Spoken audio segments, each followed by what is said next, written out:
Shalom bagi kita semua. Hari ini saya ingin membagikan atau share apa yang saya terima dari Tuhan ya, dari Roh Kudus. Pada tanggal 17 Maret 2022, sekitar jam setengah 12 malam itu saya belum bisa tidur. Saya mencoba untuk cari tidur, berusaha untuk tidur, tapi saya tidak bisa tidur. Dan roh saya seperti didorong untuk saya bangun berdoa. Dan saya mulai menyembah Tuhan sampai jam 12 lewat, saya terus menyembah Tuhan. Memang hari-hari ini saya, Bapak Ibu Saudara sekalian yang menonton channel ini, yang Tuhan berikan kesempatan untuk menonton channel ini, saya diingatkan Roh Kudus untuk saya terus belajar kitab Wahyu ya. Saya jujur tidak mengerti baca kitab Wahyu, saya terus baca berulang-ulang kali saya baca, saya tidak mengerti. Tapi tanggal 17 itu 18 ya, sekitar jam 12 lewat begitu malam pagi ya, tanggal 18 pagi itu Roh Kudus mengajarkan saya sesuatu yang selama ini yang saya tanya-tanya, saya berusaha cari tahu, baik bertanya kepada teman-teman saya maupun hamba-hamba Tuhan ya. Saya bertanya, sebenarnya kita ini sekarang sudah ada di materai keberapa gitu. Ada yang bilang sudah di materai keempat, ada yang bilang sudah di materai yang ketiga dan lain sebagainya. Tetapi hati saya masih penuh dengan pertanyaan-pertanyaan begitu. Dan saya tahu jawaban yang benar, jawaban yang pasti itu lewat firman dan Roh Kudus. Dan pagi hari itu Roh Kudus mengajarkan saya seperti ini. Kalau kita baca di dalam Wahyu 6 ayatnya yang kedua, di situ dikatakan bahwa dan aku melihat sesungguhnya ada seekor kuda putih dan orang yang menungganginya memegang sebuah panah dan kepadanya dikaruniakan sebuah mahkota. Lalu ia maju sebagai pemenang untuk merebut kemenangan.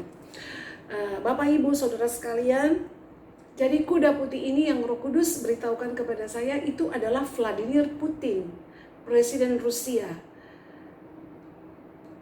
Saya sempat, wow, Tuhan, kuda putih ini Vladimir Putin ya, Bapak Ibu Saudara sekalian.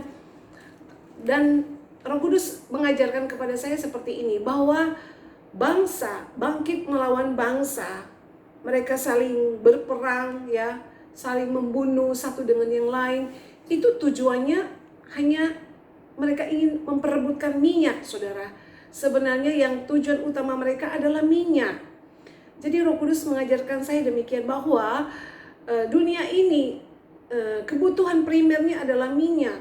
Tanpa minyak semua kegiatan akan berhenti. Ya, transportasi pasti akan terganggu atau berhenti kalau tidak ada minyak. Terus barang-barang juga akan menjadi mahal kalau tidak ada minyak, karena semuanya perlu transportasi untuk membawa pangan semua yang dibutuhkan oleh dunia ini melalui transportasi, baik itu secara sederhana mungkin pakai motor atau pakai mobil, kereta, kapal, pesawat, semuanya itu membutuhkan minyak ya, minyak. Dan kebutuhan dunia adalah minyak. Baru kita baca lagi yang ayatnya yang ke-5. Di situ dikatakan demikian, bahwa dan ketika anak domba itu membuka materai ketiga, aku mendengar makhluk yang ketiga berkata, mari. Dan aku melihat sesungguhnya ada seekor kuda hitam dan orang yang menungganginya memegang sebuah timbangan di tangannya. Dan aku mendengar seperti ada suara di tengah-tengah keempat makhluk itu berkata, secupak gandum sedinar dan 3 cupak jelai sedinar, tetapi janganlah rusakkan minyak dan anggur itu. Jadi saudara-saudara, bahwa kita ini sudah ada di dalam masa New World Order, masa 3,5 tahun kesusahan gitu ya. Jadi ada 7 tahun sebelum masa antikris, 3,5 tahun kesusahan, dan nanti antikris berkuasa itu lebih ada 3,5 tahun lagi masa kesusahan, seperti itu ya. Jadi nantinya harga-harga barang akan mahal, sangat mahal begitu ya, mahal.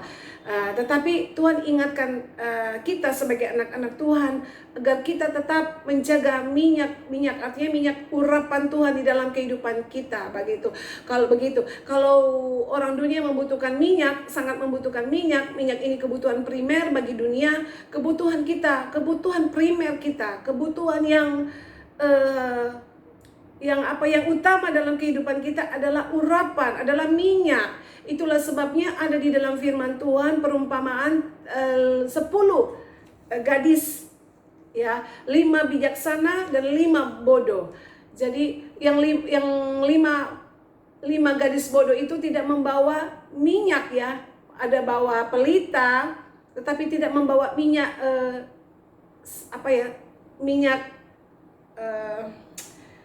minyak serepnya ya, tidak membawa minyak dalam buli-buli ya. Jadi kita sebagai anak-anak Tuhan, minyak itu adalah tidak ada di dalam kehidupan saya dan saudara. Minyak itu bicara urapan Roh Kudus, harus ada di dalam kehidupan saya dan saudara.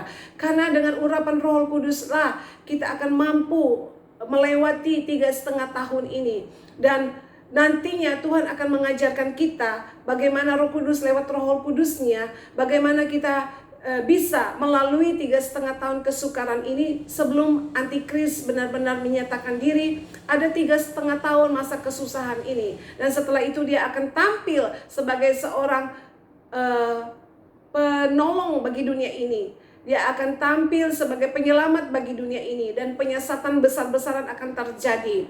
Dan hari-hari ini marilah kita jangan sampai kita kehilangan minyak itu, minyak urapan di dalam kehidupan kita semua. Kita bergaul intim dengan Tuhan, kita berdoa, kita membaca kebenaran firman Tuhan, dan Tuhan akan memberikan saya dan saudara kekuatan yang daripada Tuhan sendiri, yaitu kekuatan Roh Kudusnya. Firman dan Roh Kudus itu menjadi hal yang penting dalam kehidupan saya dan saudara, hal yang utama di dalam kehidupan saya dan saudara. Jadi Bapak Ibu Saudara sekalian, kita anak-anak Tuhan, jangan kita khawatir menghadapi masa kesulitan 3,5 tahun ini. Karena apa yang Tuhan lakukan kepada Elia ketika 3,5 tahun tidak turun hujan, Tuhan memelihara, Bapak Yahweh memelihara Elia di tepi sungai Kerit, dan memerintahkan burung gagak untuk memelihara Elia di tepi sungai Kerit. Setelah itu Tuhan juga memakai seorang janda yang miskin, yang hanya punya sedikit tepung, segenggam tepung dan sedikit minyak dalam buli-buli. Dan selama 3,5 tahun tidak turun hujan, janda dan anaknya ini dan Nabi Elia dipelihara oleh Bapa Yahweh dengan sedikit tepung, segenggam tepung dan sedikit minyak dalam buli-buli. Dan saya percaya, saya terlalu percaya, mujizat-mujizat itu pun akan kita alami, anak-anak Tuhan yang hidup dalam takut akan Tuhan, yang hidup bergaul dengan Tuhan, yang hidup memiliki minyak di dalam kehidupan kita semua. Terpujilah nama Bapa Yahweh yang luar biasa, yang menyembunyikan rahasia kebenaran firman-Nya bagi orang-orang, tetapi yang membukakan rahasia kebenaran firman-Nya bagi anak-anaknya yang sungguh-sungguh mengasihinya. Terpujilah nama Bapa di surga di dalam nama Yeshua HaMasiah. Shalom. Haleluya.